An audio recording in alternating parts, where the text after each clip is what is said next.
আমাদের চাই দেশের কোনায় কানায় উনি এখনো বেঁচে থাকেন। হাদি ভাইয়ের মতো নিজেকে গড়ে তুলতে পারে, যেন আমরা সফলভাবে আমাদের বিচারটা পেতে পারি। চিত্রটা যেতে আজীবন আমাদের পাশে থাকে হাদি ভাই। উনি অনেক দুঃসাহসী ছিলেন, উনি নিজের জানের পরোয়া করেন নাই, সবসময় সত্যটাকে তুলে ধরেছেন সবকিছুতে। তো ওইটাই চাইবো যে যারা হাদি ভাইকে অনুসরণ করেন, ওনাকে যারা রোল মডেল হিসেবে দেখেন, ওনারা ওনার মতো দুঃসাহসী হবেন এবং দেশের কাজের জন্য তো অবশ্যই আর দেশের উন্নতির জন্য কাজ করে যাবেন। এবং হ্যাঁ, ওনাকে মনে রাখবেন, ও হাদি ভাইয়ের এই আত্মত্যাগকে কখনোই ভোলা যাবে না। ওনাকে আমরা আমাদের হৃদয়ে যেরকম উনি এখনো বেঁচে আছেন, আমাদের চাই দেশের কোনায় কানায় উনি এখনো বেঁচে থাকেন। হাদি ভাই আমাদের জন্য অনুপ্রেরণা।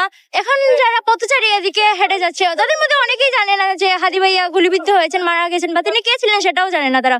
তো আমরা চাই যে তারা দেখুক, জানুক, তারা যারা চিনে না হাদি ভাইকে, তারা এই গ্রাফিতি দেখে তারা গিয়ে মোবাইলে ঘাটাঘাটি করুক, হাদি ভাইকে নিয়ে অনেক কিছু জানুক, তারপর তারা আমাদের সাথে বিচার চাইতে সামিল হোক, যেন আমরা সফলভাবে আমাদের বিচারটা পেতে পারি। যে হাদি ভাইয়ের চেতনা যাতে আমাদের মধ্যে অটুট থাকে, এবং হাদি ভাই যেভাবে আধিপত্য বিরোধী যেভাবে সাহস দেখিয়েছেন এবং দেশের পক্ষে যেভাবে কথা বলেছেন, সেভাবে যাতে জনতার পক্ষে দাঁড়িয়ে আমরা কথা বলতে পারি।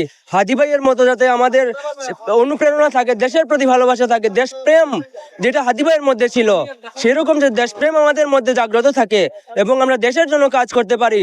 এবং হাদি ভাই যেটা করে গেছেন, সেই কারণে আমরা হাদি ভাইকে নিজেদের অনুপ্রেরণা এবং নিজেদের ভিতরে যাতে লালন করতে পারি, এটাই আমরা এখন আমাদের স্মৃতিচারণের জন্য এখানে রাখি, যাতে আমাদের প্রজন্ম যাতে এটা দেখতে পারে এবং তারাও যাতে হাদি ভাইয়ের মতো নিজেকে গড়ে তুলতে পারে। আমাদের দেখা দেখি অন্যান্য যারা আছে, সিলেটে যারা আছে, তারা অনুপ্রেরণা হোক, এবং আরো যারা সংগঠনগুলো আছে তারা আমাদেরটা দেখে তারা যেন উদ্যোগটা নিতে পারে। ওই জন্য আমরা এগুলা সবার কাছে সরিয়ে দিতেছি। আরো যারা 64টা জেলা যে আছে, ওইটার মাঝে যে হাদি ভাইয়ের চিত্রটা যেতে আজীবন আমাদের পাশে থাকে হাদি ভাই।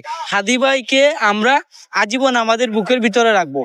উনি হলো আমাদের দেশের একজন বিপ্লবী নেতা। এই জন্য আমরা আসছি, কোনো রাজনীতি ইস্যু নিয়ে আমরা এখানে আসি না। গত এক সপ্তাহ ধরে আমরা এই কাজটা করতেছি এবং আমাদের অনেকগুলো জায়গা আছে, যেরকম আমরা চৌহাটায় করতেছি, আমরা পুলিশ লাইনের ওই দিকেও করবো ভাবতেছি। আর আমাদের এখানে 3টা ওয়াল হয়তো আমরা করছি এখন বর্তমানে, আর এগুলো শেষ হইলে আমরা নেক্সট ভেন্যুতে আর কি যাবো।